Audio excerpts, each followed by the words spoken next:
Good morning, everybody. I am doing this early because I am in Orlando getting ready to go to a mastermind meeting here in a little bit. Turns out a friend of mine from the UK is here running his mastermind group as well and doing an incredible job of doing a 2-day event with a lot of people, introducing them to mastermind. I had a chance to step in and say some words to the group. I am always amazed at how people take one step forward and then they have to make a choice to take another step forward. And so often they don't take that next step. I'll just give you a couple of examples of things that I said during that group that I thought were helpful for them taking that next step, right? You know, one of the things I talk about all the time is beware the 95%. And the 95% out there wants to tell you, you shouldn't do something because it's too expensive, it takes too much time, and you know, they hand you every excuse out there. And of course, there's the 95%, there's the 4%, which I consider a challenge zone, which you have to work your way through this to get to the 1%. Now, obviously, me and many of my friends are in the 1%, but what I will tell you is that we slide back into that 95% probably on a regular basis. In fact, it's taken me an hour, this morning to get up the nerve to do this Facebook Live. My closest friends realize that I'm actually an introvert, okay? It takes effort for me to do this. Now, when you're on a mission, and I am on a mission to help as many people as I can, when you're on a mission, then one of the things you are willing to do is do things that you're not comfortable with. Anyway, as I was talking with the group, somebody said, "Hey, did you go to Disney?" Yes, I did. I'm in Orlando. I get this close. I am going to visit. I visited Epcot yesterday. It was a great day. And he says, Mike likes going to Disney without his kids. And I went, hang on a second. And I realized, great opportunity here. And I asked the lady on the front row, I said, do you want more money in your bank or do you want more money in your wallet? And she went, wallet? And then the next person said, bank. And then I asked the next person and they went, both? And I went, yes. Okay. Because here's what I want you to know. When you talk to the world out there, that 95%, one of the things that they tell you is that you need to choose between A and B. Yes, I like going to Disney without my kids, but that's not the only way I like to go to Disney. In fact, honestly, I like to go to Disney with my family more than I like to go by myself. Now, do I have fun by myself? Yeah, I had a great time yesterday. I ate at a restaurant that I would have never eaten at. In fact, I've tried to take the whole family there a couple of times. And everybody went, let's go do this one instead. Okay, so we go do what the family wants. So this time I got to do what I wanted. Okay. And that restaurant, by the way, was Monsieur Paul, okay, dinner. And it was at the French area over there in Epcot. And turns out it is a very, very fancy little restaurant. It was like 7 courses, all right? 7 courses. And if you want, you could have a wine pairing with each course. And I went, well, you know what? Let's just do this thing. And when you look at it on the app, it says, hey, it's $60 or more. And I went, okay, I can handle that. And then I sat down, I opened up the menu, and it's $195. It's $195, and that's just for the food. And then the wine is another anywhere from $60 to $150. And I'm going, okay, But it was an amazing evening. It was an amazing evening. Oh, and then of course you're supposed to tip your waitress or waiter, on top of all that. So I got out of there for just under $400, and that's the second most expensive meal I think I've ever eaten. Was it good? Was it worth it? It was absolutely fantastic. Is there any food worth $400 for one meal? Probably not. But the experience, the opportunity to be there and everything was amazing. And I had a window I could see out. I could see Epcot and I could see the lagoon out there. And it was just an amazing evening. And I was in no hurry. And I went through 7 different courses. I made sure I got hungry before I got there because I knew it was probably going to be a lot of food. I had no idea it was going to be that much. And so it went all the way from appetizer all the way to dessert, and it was amazing. And of course, in Epcot, in the French area. These are young people, in this case, young person, that is from France, and we had a great little language barrier as well as she was learning English, and I was trying to understand her English in French. So anyway, so here's the thing I want to talk to you about today. I was sitting with my dad the other day and letting him know that I was headed out. And one of the things I was talking to Dad was, one of the things I am most proud of for my dad is the fact that he has always been able to adapt to different situations when it didn't work, you know. And I wrote down a couple of notes here. One was, for instance, my dad went into several businesses as I was young. One of them was what we called the pizza spot, okay? Or as my dad tried to teach me, you don't say pizza, you say pizza. Okay, and I still say pizza today. But I looked it up. You can say it both ways, and both ways are right. So anyway, my dad thought a little Italian restaurant, you know, would be great with pizza and you know, all types of things like a lasagna and everything else you can imagine on an Italian menu. And we had a great little restaurant, you know, with the checkered floors and the tables with the checkered tablecloths and all of that. And hardly anybody came there to eat. Okay. Did we have some regular people come to eat? Yes, we did. We didn't have alcohol because at that point, that city that we were in didn't allow that. That was a challenge. So my dad, one of the things that he did was to help the business, and we were open in the morning all the way to the evening. And I remember getting out of elementary school and going there and being there all day long. And of course, I learned a lot of life lessons there, like how to mop a floor. Okay. But then one of the things that my dad did was things weren't going the way he wanted, so he adapted it. He adapted it. He put a pinball machine over in one corner. And that pinball machine made more money than basically the whole restaurant did during the day. Profit-wise, okay? And then my dad went, well, if one's good, maybe two is good. So he put in a second pinball. And back then, it used to cost $0.25 to play a pinball game, which when you think about it, even back then, that was still pretty good money.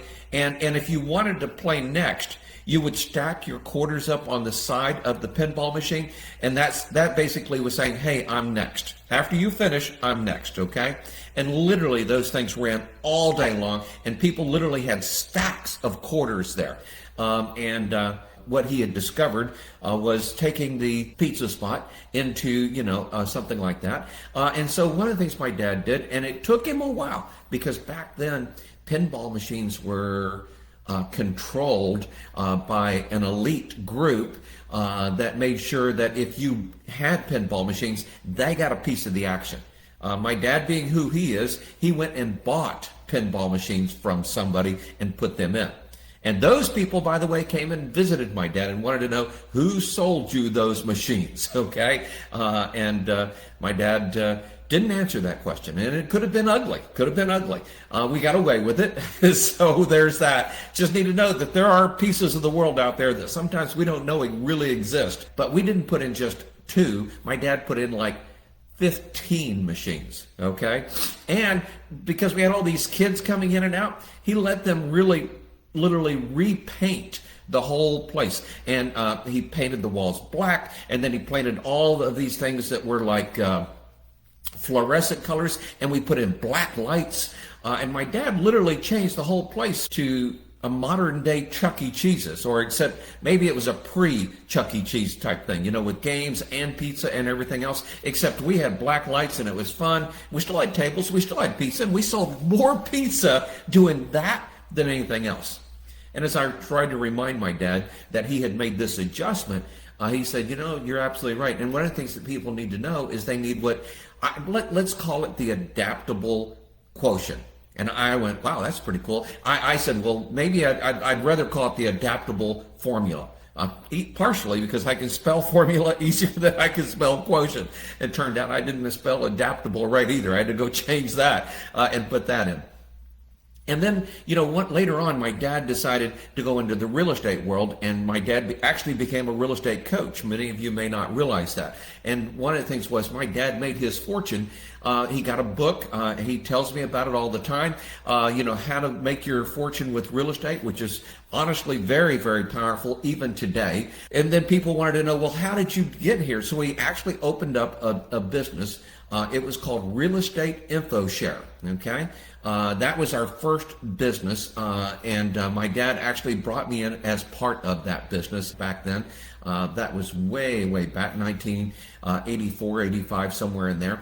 And then even that business turned out to be, a lot of people wanted information for free. They weren't willing to pay for it. And the truth is, my dad didn't go study any other coaches or any other coaching businesses very well. And so it didn't work out as well as we wanted it to. It was a great time. We learned a lot. I learned a lot of important things about real estate and how important it is. And by the way, at Mission 25, I'm hoping to have a couple of people that are members of our group teach you a little bit about what they're doing with real estate to help make some money.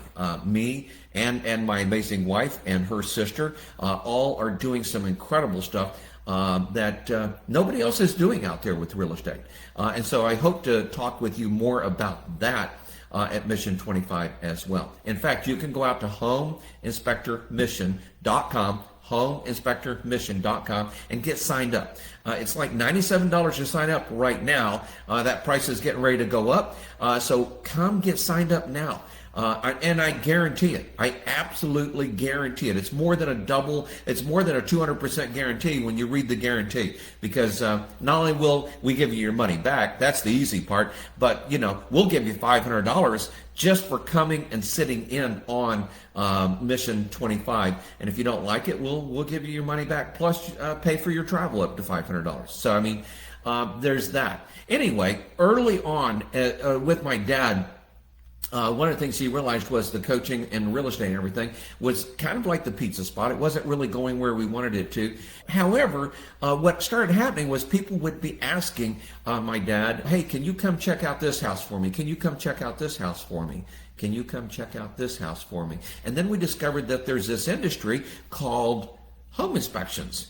My dad asked me what I thought about it, and I went, are you kidding me? I love it. Who in their right mind would buy a house? And back then, I said like $100,000 house, those are now $400,000, $500,000 homes, and not have someone come in and make sure that the heat and air and the roof and the foundation and the plumbing and the electrical are all working right. Who in their mind would do that when you could get someone to come in and walk through it, for less than $200 back then, and be able to have someone check it out?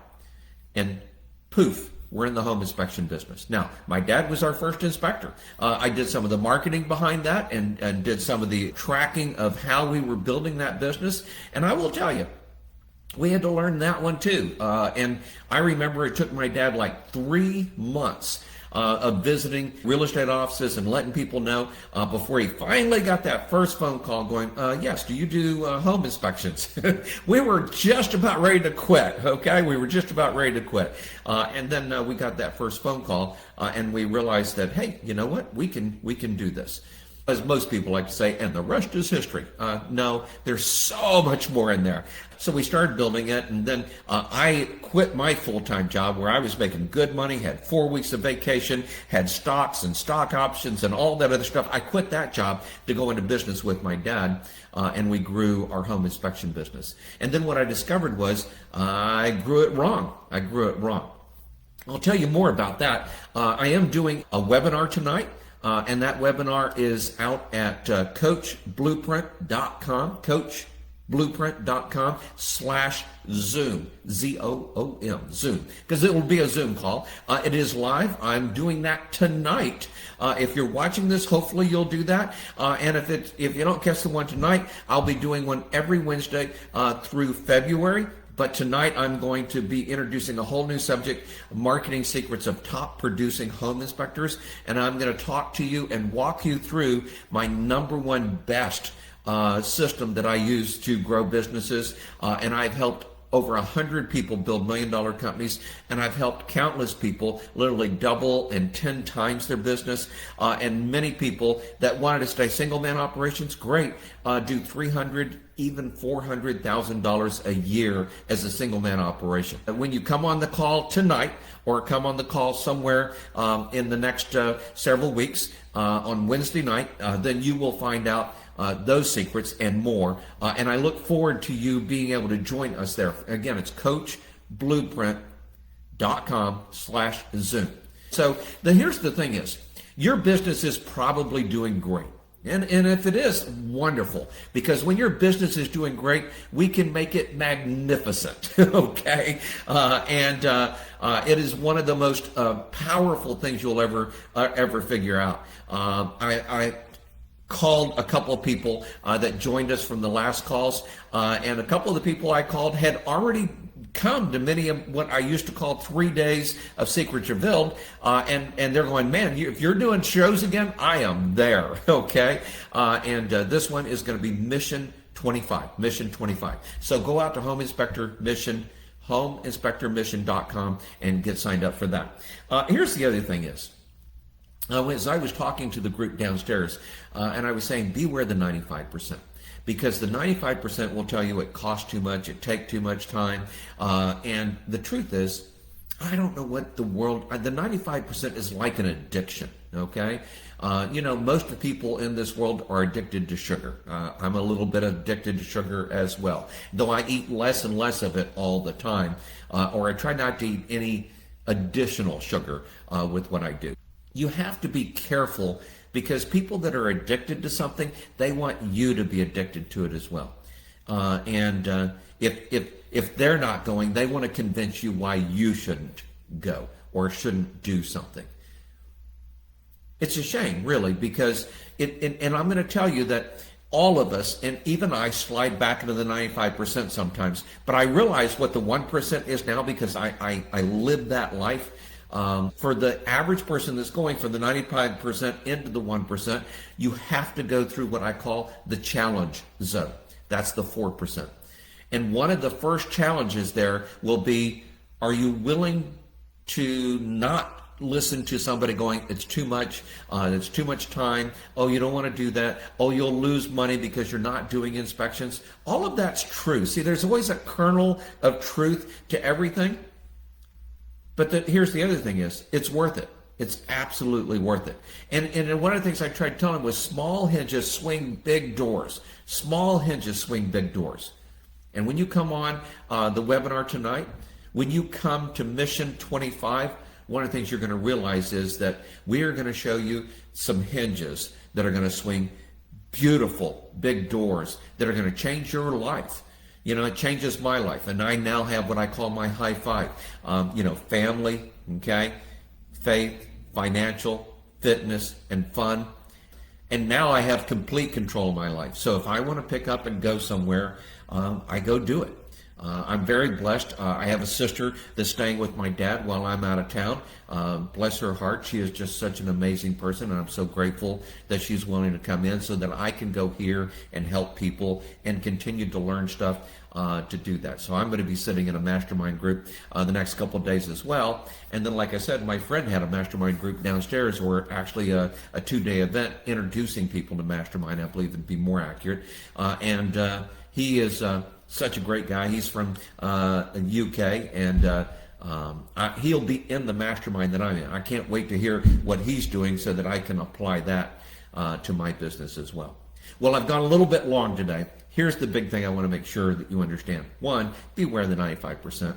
And 2, when things aren't quite working, if your business isn't maximizing and you're not having your best year after year after year after year, and I've been having my best year now for like almost 40 years, okay? 2023 was our best year ever. 2024 beat 2023, and 2025 is off to a great start, and I believe we're going to beat 2024. January's already ahead of January last year, so it's just an exciting time. And I'm going to be sharing with you all of the pieces so you can put that into place in your business as well. Well, Have a great day. And as I love to tell them, and I had all of them write this down, and you need to write this down and probably hang it somewhere as well. And that is, be successful and be around those that are successful, because the more money we make, the more people we can help. Hey, I look forward to seeing you on the webinar tonight or Wednesday night next week maybe. Tonight would be better. And the sooner I can get you started, the sooner I can help you get on the right path to where you need to go. And go out to coachblueprint.com /Zoom, coachblueprint.com/Zoom, and do that. And then learn what it means to be successful and be around those that are successful, because the more money we make, the more people we can help. Have a great day, everybody. Bye-bye.